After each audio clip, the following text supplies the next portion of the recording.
ನಮಸ್ಕಾರ ಮಕ್ಕಳೇ, ಎಲ್ಲರಿಗೂ ಇವತ್ತಿನ ಒಂದು ವಿದ್ಯಾಶಕ್ತಿಯ ಗಣಿತದ ಕ್ಲಾಸಿಗೆ ಸ್ವಾಗತ. ಇವತ್ತಿನ ಒಂದು ಕ್ಲಾಸಲ್ಲಿ ನಾವು ಸ್ತಂಭ ನಕ್ಷೆಯನ್ನ ಏನ್ ಮಾಡೋಣ, ಅದ್ರ ಬಗ್ಗೆ ಚರ್ಚೆ ಮಾಡೋಣ ಅಂತ. ನಮ್ಗೆಲ್ಲರಿಗೂ ಗೊತ್ತಿರುವ ಹಾಗೆ ಸ್ತಂಭ ನಕ್ಷೆಯಲ್ಲಿ ನಾವ್ ಏನ್ ಮಾಡ್ತೇವೆ, ಕೊಟ್ಟಂತ ಒಂದು ದತ್ತಾಂಶವನ್ನ ಸ್ತಂಭಗಳ ಮೂಲಕ ಏನ್ ಮಾಡ್ತೀವಿ, ಪ್ರಸ್ತುತಿ ಮಾಡ್ತೀವಿ. ಹೌದಾ? ಅದಕ್ಕೆ ನಾವು ಸ್ತಂಭ ನಕ್ಷೆ ಅಂತ ಹೇಳ್ತೀವಿ. ಹೌದಾ?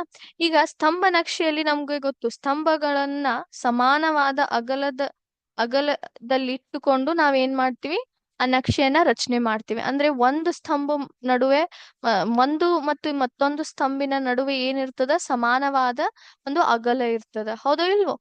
ಅದನ್ನ ನಾವು ಯಾವತ್ತೂ ನೆನ್ಪಿಟ್ಕೋಬೇಕು. ನಕ್ಷೆಯನ್ನ ನಾವು ತೆಗೆಯೋ ಸಮಯದಲ್ಲಿ ಸ್ತಂಭಗಳ ನಡುವೆ ಒಂದು ಸಮಾನವಾದ ಅಗಲ ಅಥವಾ ಸಮಾನವಾದ ಒಂದು ಡಿಸ್ಟೆನ್ಸ್ ನಾವೇನ್ ಹೇಳ್ತೀವಿ, ಅದನ್ನ ನೀವೇನ್ ಮಾಡ್ಬೇಕು, ನೀಟಾಗಿ ಮೇಂಟೈನ್ ಮಾಡ್ಬೇಕು. ಅದನ್ನ ನೀವು ನೀಟಾಗಿ ಮೇಂಟೈನ್ ಮಾಡ್ಲಿಲ್ಲ ಅಂದ್ರೆ ಸ್ತಂಭ ನಕ್ಷೆ ಏನಾಗ್ತದೆ, ಸರಿಯಾಗಿ ನೀವು ಪ್ರಸ್ತುತಿ ಮಾಡ್ಲಿಕ್ಕೆ ಬರೋದಿಲ್ಲ. ಹೌದಾ? ಈಗ ನಾವೇನ್ ಮಾಡೋಣ, ಒಂದು ಪ್ರಶ್ನೆಯನ್ನ ಇಲ್ಲಿ ಸಾಲ್ವ್ ಮಾಡೋಣ ಅಂತ ಸ್ತಂಭ ನಕ್ಷೆ ಮೇಲೆ. ಹೌದಾ?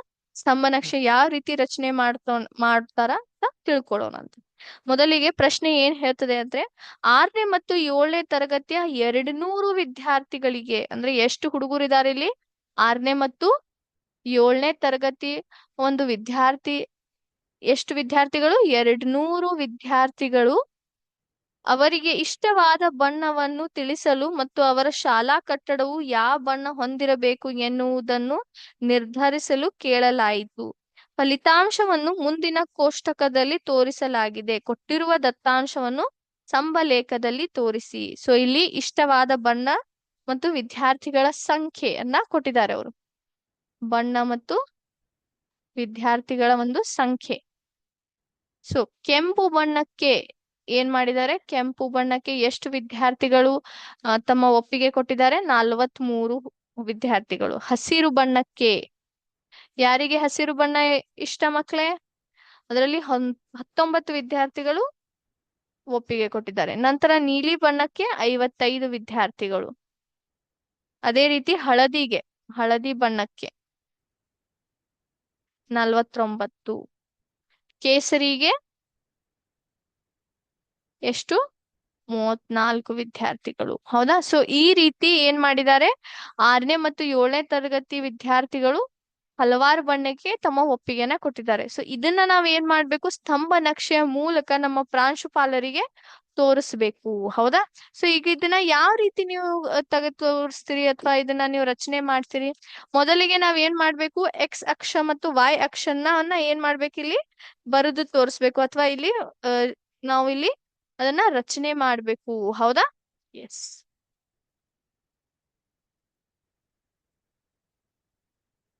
ಮೊದಲಿಗೆ ಎಕ್ಸ್ ಅಕ್ಷ ಮತ್ತು ವೈ ಅಕ್ಷವನ್ನ ನಾನಿಲ್ಲಿ ತೆಗೆದುಕೊಳ್ತೀನಂತೆ.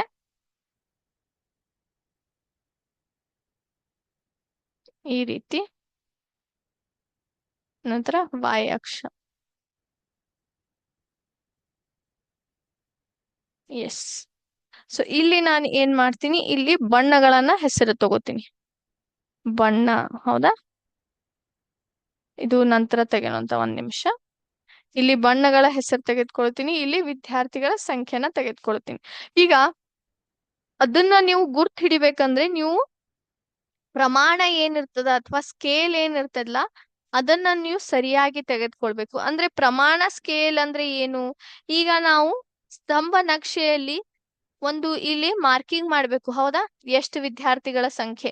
ಈಗ ನೀವು ಸರಿಯಾಗಿ 19, 49, 55, 43, 34 ಅಂತ ನಾವಿಲ್ಲಿ ಮಾರ್ಕಿಂಗ್ ಮಾಡ್ಲಿಕ್ಕೆ ಬರೋದಿಲ್ಲ. ಅದು ತಪ್ಪಾಗಿ ಆಗ್ತದೆ. ಯಾಕಂದ್ರೆ ಇದ್ರಲ್ಲಿ ನೀವು ಗಮನಿಸಿದ್ರೆ ಯಾವ ಒಂದು ಸರಿಯಾಗಿ ಅಳತೆಯಲ್ಲಿ ಇಲ್ಲ. ಹೌದಾ? 43 ಆಗೋಣ ಒಮ್ಮೆ 19 ಅದ, 19 ಆಗೋಣ ಒಮ್ಮೆ 55 ಅದ. ನಾವ್ ಈ ರೀತಿ ಅದನ್ನ ಚೂಸ್ ಮಾಡ್ಲಿಕ್ಕೆ ಬರೋದಿಲ್ಲ. ಇದಕ್ಕೆ ಸೂಕ್ತವಾದಂತಹ ಒಂದು ಪ್ರಮಾಣವನ್ನ ತೆಗೆದುಕೊಳ್ಬೇಕು. ಫಾರ್ ಎಕ್ಸಾಂಪಲ್ ಯಾವ್ದಿರ್ಬಹುದು ಅಂದ್ರೆ, ಇದಂತೂ 0ನೇ ಇರ್ತದೆ. ಹೌದಾ?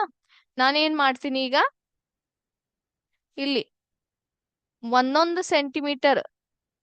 ಹೌದಾ? ಇಲ್ಲಿ ಸೆಂಟಿಮೀಟರ್ ಇರ್ತಾವ ಸ್ಕೇಲ್ ನಲ್ಲಿ. ಹೌದಾ ಇಲ್ಲೋ? ನಾನು ಏನ್ ಮಾಡ್ತೀನಿ, 1 ಸೆಂಟಿಮೀಟರ್ ತೆಗೆದುಕೊಳ್ಳೋದು ಬೇಡ, ಯಾಕಂದ್ರೆ ಬಹಳ ಸಮೀಪ ಆಗ್ತದೆ. 2 ಸೆಂಟಿಮೀಟರ್ ಗ್ಯಾಪ್ ಅಲ್ಲಿ ಮಾರ್ಕಿಂಗ್ ಮಾಡ್ತೀನಿ ಅಂತ ಮೊದಲಿಗೆ. ನಂತರ ಇದರ ನಡುವೆ 2 ಸೆಂಟಿಮೀಟರ್ನ ಬಿಟ್ಟೆ, 3, 4,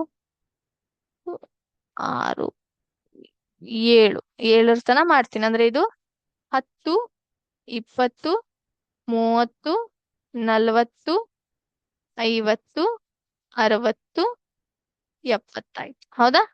ಹೌದಾ ಇಲ್ಲೋ? ಸೊ ಈ ರೀತಿ ನಾನಿಲ್ಲಿ ಮಾರ್ಕಿಂಗ್ ಮಾಡಿದ್ದೀನಿ. ಅಂದ್ರೆ 1 ಯೂನಿಟ್, ಇದು 1 ಯೂನಿಟ್, ಇದೇನಿದೆ ಅಲ್ಲ ಇದು 1 unit. 1 unit is equal to ಎಷ್ಟು ವಿದ್ಯಾರ್ಥಿಗಳು? ಇದು ವಿದ್ಯಾರ್ಥಿಗಳ ಒಂದು ಸಂಖ್ಯೆ. ಹೌದಾ? ವಿದ್ಯಾರ್ಥಿಗಳ ಒಂದು ಸಂಖ್ಯೆ. 1 ಯೂನಿಟ್ ಇಲ್ಲಿಂತ್ರ ಹಿಡಿದು ಇಲ್ಲೂ ಎಷ್ಟು ವಿದ್ಯಾರ್ಥಿಗಳನ್ನ ತೋರಿಸ್ಕೊಡ್ತದ? 10 ವಿದ್ಯಾರ್ಥಿಗಳನ್ನ ತೋರಿಸ್ಕೊಡ್ತದ. ಹೌದಾ ಇಲ್ಲೋ? ಇಲ್ಲಿ 10, ಇಲ್ಲಿ ಮತ್ 10 ಹೆಚ್ಚಿಗೆ ಆಯ್ತು. ಸೊ 10 ವಿದ್ಯಾರ್ಥಿಗಳನ್ನ ತೋರಿಸ್ಕೊಡ್ತದ. ಅದೇ ರೀತಿ ಇಲ್ಲಿ ಬಣ್ಣಗಳನ್ನ ನಾವು ಇಲ್ಲಿ ಮಾರ್ಕಿಂಗ್ ಮಾಡ್ಕೊಳ್ಳೋಣ. ಅದಕ್ಕೂ ಕೂಡ ನಾನು ಏನ್ ಮಾಡ್ತೀನಿ, ಸೆಂಟಿಮೀಟರ್ ಒಂದು ಹೆಲ್ಪ್ ಅಂತ ಮಾರ್ಕನ್ನ ಮಾಡ್ಕೊಡ್ತೀನಿ. ಅದನ್ನ ಉಪಯೋಗನ ತೆಗೆದುಕೊಳ್ತೀನಿ. ಸೊ ಇಲ್ಲೂ ಕೂಡ 2 ಸೆಂಟಿಮೀಟರ್ ಗ್ಯಾಪ್ ಅನ್ನ ನಾನು ಇಲ್ಲಿ ಬಿಟ್ಟಿದ್ದೀನಿ ಈ ರೀತಿ. ಹೌದಾ? ಸೊ ಮೊದಲಿಗೆ ಕೆಂಪು, ನಂತರ ಹಸಿರು, ನಂತರ ನೀಲಿ, ಹಳದಿ, ಕೇಸರಿ. ಹೌದಾ? ಇಲ್ಲಿಗೆ ಮುಗೀತು, ನಡೀತದ. ಸೊ ಇವೆರಡು ಅವಶ್ಯಕತೆ ಇಲ್ಲ ನಮ್ಗೆ. ಎಸ್, ಇದೇನಾಯ್ತು? ಬಣ್ಣಗಳಾದವು. ಇದು ಎಕ್ಸ್ ಅಕ್ಷ, ಇದು ವಾಯ್ ಅಕ್ಷ, ಇದು ಬಣ್ಣಗಳನ್ನ ಹೇಳ್ತದ. ಎಸ್. ಸೊ ಈಗ ಕೆಂಪು ಎಷ್ಟು ಜನ ಇದ್ದಾರೆ? 43. ಅಂದ್ರೆ 43 ಎಲ್ಲಿ ಬಂತು? 40 ಮತ್ತು 50 ನಡುವೆ ಬರುತ್ತೆ, ಇಲ್ಲಿ ಬರುತ್ತೆ. ಹೌದಾ? ಸೊ ಈಗ ನಾನು ಏನ್ ಮಾಡ್ತೀನಿ, ಇಲ್ಲಿ ನನ್ನ ಒಂದು ಸ್ಕೇಲ್ ಅನ್ನ ಇಟ್ಟು ಇದು 2 ಸೆಂಟಿಮೀಟರ್ ಗ್ಯಾಪ್ ಅಲ್ಲಿ ಮಾರ್ಕಿಂಗ್ ಮಾಡ್ಕೊಂಡಿದ್ದೀನಿ. ಸೊ ಇಲ್ಲಿ ಏನ್ ಮಾಡ್ತೀನಿ, 1 ಸೆಂಟಿಮೀಟರ್, ಈ ಪಾಯಿಂಟ್ ಇಂದ ಹಿಡಿದು ಈ ಪಾಯಿಂಟ್ 1 ಸೆಂಟಿಮೀಟರ್ ಅನ್ನ ಮಾರ್ಕ್ ಮಾಡ್ಕೊಳ್ತೀನಿ. ಅದ್ರ ಮೂಲಕ ಏನ್ ಮಾರ್ಕಿಂಗ್ ಮಾಡ್ಕೊಂಡಿದ್ದೀನಲ್ಲ ಅದ್ರ ಮೇಲೆ ಏನ್ ಮಾಡ್ತೀನಿ, ಸ್ತಂಭಗಳನ್ನ ತೆಗೆದುಕೊಳ್ತೀನಿ ಈ ರೀತಿ. ಸೊ ಈ ರೀತಿ ಮಾಡಿದ್ರೆ ಏನಾಗ್ತದೆ, ಸ್ತಂಭಗಳ ನಡುವೆ ಅಳತೆ ಸರಿಯಾಗಿ ಸಮಾನವಾಗಿ ಬರ್ತದ. ನಂತರ ಹಳದಿಗೆ ಎಷ್ಟಿದಾವೆ? 19 ಜನ, ಅಂದ್ರೆ ಇಲ್ಲಿ ಬರ್ತಾರ. ಹೌದಾ? ಇದಕ್ಕೂ ಕೂಡ ಸೇಮ್ ಹಾಗೆ ಅದೇ ರೀತಿ ಮಾಡೋಣ ಅಂತ. ಸೊ ಅದೇ ರೀತಿ ನಾವಿಲ್ಲಿ ತೆಗೆಯೋಣ ಅಂತ ಈ ರೀತಿ. ಸೊ 19 ಇದೆ, 19ಕ್ಕೆ ನಾನಿಲ್ಲಿ ಮಾರ್ಕನ್ನ ಮಾಡ್ತೀನಂತ ಈ ರೀತಿ ಸ್ತಂಭನ ತೆಗೆದೆ. ನಂತರ ನೀಲಿಗೆ 55. ನೀಲಿಗೆ ಎಷ್ಟು? 55. ಅಂದ್ರೆ ಇದ್ರ ನಡುವೆ ಬರುತ್ತೆ, 50 ಮತ್ತು 60 ನಡುವೆ. ಹೌದಾ?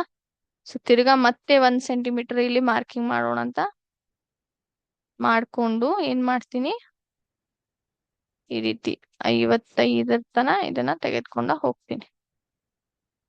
ಎಸ್. ನಂತರ ಹಳದಿಗೆ 49, ಅಂದ್ರೆ ಇಲ್ಲಿ ಬರುತ್ತೆ. ಹೌದಾ? ಸೊ ಮತ್ತೆ 1 ಸೆಂಟಿಮೀಟರ್ ಮಾರ್ಕ್ ಮಾಡಿದೆ.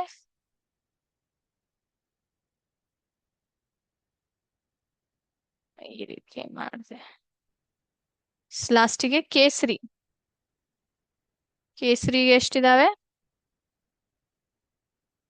ಕೇಸರಿ 34 ಇದೆ. ಹೌದಾ? 34 ಇದೆ. ಸೊ 34 ಎಲ್ಲಿ ಬರುತ್ತೆ? ಇಲ್ಲಿ ಬರುತ್ತೆ.